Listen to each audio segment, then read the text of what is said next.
history, the Scottish people have demonstrated many strengths of character: determination, principle, tenacity. All have contributed greatly to the life of the United Kingdom, the Commonwealth, and indeed the world. This history is invaluable as a source from which to draw faith and confidence in the future.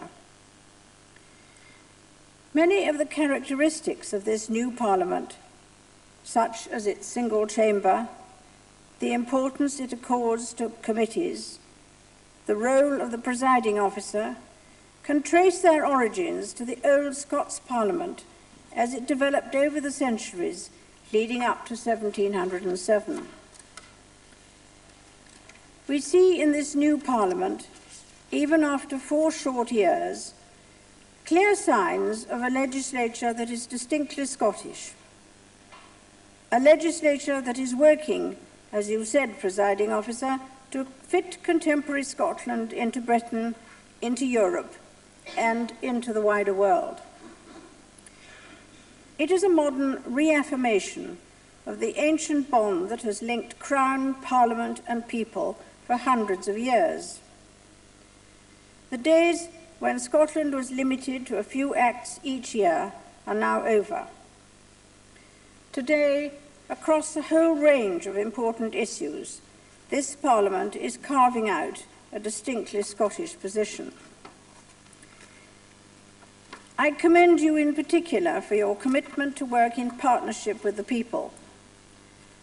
At a time when in many countries there is disengagement from politics, Parliaments everywhere can draw on your experience with your petitioning process, from the regular meetings of your committees throughout the land, from your engagement with young people, and from your determination to employ the latest technology to reach out to the electorate.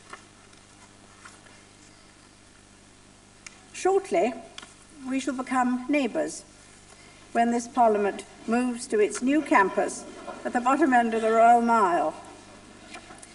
The old Scottish Parliament House was the first purpose-built legislature in the British Isles.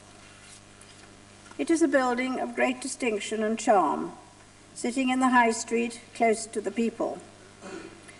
The new Holyrood Parliament will be rooted in the land of Scotland, in an ancient part of this capital city, dramatically linking this country's future with its past.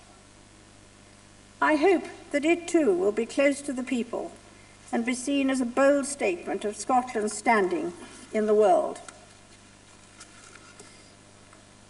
Presiding officer, when I addressed members of the Scottish Parliament last year in Aberdeen, I said that I had confidence in your commitment to the service of the Scottish people. I reaffirm that confidence today as you embark on this second parliamentary session.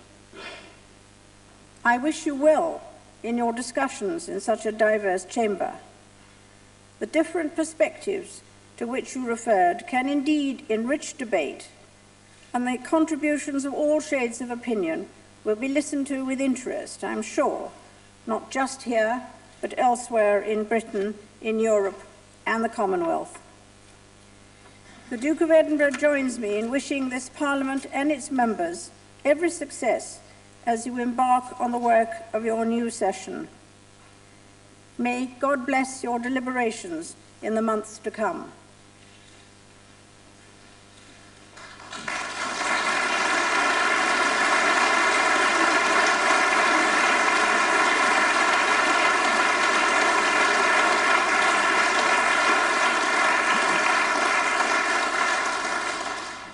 I call on the First Minister, Jack McConnell, to reply. Your Majesty, on behalf of the members here and all of the people of Scotland, I thank you for opening the second session of our Parliament. While our young Parliament has been in place for only 4 years, and some of the members have only been here for 4 weeks, Your Majesty has been in her job for rather longer. I was fortunate enough to be at Westminster Abbey yesterday to join the celebration of the 50th anniversary of your coronation, and I was very happy to represent the devolved government in Scotland there. Throughout that time, Your Majesty has shown a keen interest in Scotland and the lives of the Scottish people. Not surprisingly, you visited Scotland as part of the first royal tour following the coronation in 1953. Your Majesty arrived in Scotland at Waverley Station on the 23rd of June, when you were met by the then Lord Provost of Edinburgh. Many members may be surprised to learn that the Provost on the platform that day was not Eric Milligan. But during that tour and since, Scots have enjoyed those visits and welcomed the support and encouragement regularly given by Your Majesty and the Duke of Edinburgh to those who serve others in national organisations or in local communities. And we're grateful to you for the time you've spent in Scotland and the way in which you've engaged so enthusiastically with people throughout Scotland over the last 50 years, and particularly with our Parliament since its opening day in 1999. On that day, the late Donald Dewar said that it was a rare privilege in an old nation to open a new Parliament. It was indeed, and it was an honour to sit as an elected member of this new Parliament for those first 4 years. But it's also been a challenge to establish a new voice in the land, to begin to pass good and just laws, and to govern with compassion and integrity. But we met that challenge, and now we move into a new chapter with this second session. No longer establishing a new institution and learning to govern in new ways, but now using our collective wisdom to build on that start and win confidence and respect by making a difference in Scotland. In those 4 short years, we have in Scotland also renewed our identity and impact abroad. We've taken our place amongst the devolved nations and regions of Europe, welcomed interest in visitors from all over the world, and seen increased interest elsewhere in Scottish affairs. And later this year, we will be proud to host the Commonwealth Education Ministers when they meet here in Edinburgh.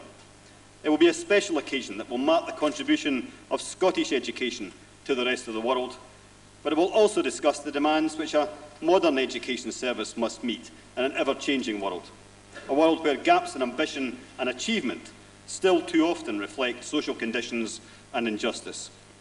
It will build on the past, but it will also help governments across the Commonwealth, including our own, to build for the future. Your Majesty, when you opened our Parliament on the 1st of July 1999, you gave us a gift of the mace inscribed with the memorable words, "There shall be a Scottish Parliament." But also inscribed on the mace are the 4 words which have come to mean a huge amount to all of us: wisdom, justice, compassion and integrity. The creation of this Parliament was never an end in itself. It was a means to improve government and improve life in Scotland. And similarly, those 4 words should not just underpin our actions and deliberations, they should lead us to deliver change which makes a real and sustained difference to those that we represent. To deliver justice for those who are the victims of crime or who suffer prejudice or discrimination. To show compassion for those who need our help, to raise their aspirations or realise their ambitions, or to take responsibility for the second chance which so many sometimes need. To behave with integrity, putting our duty of service to our constituents ahead of ourselves in ways which help rebuild confidence in elected government. And to value wisdom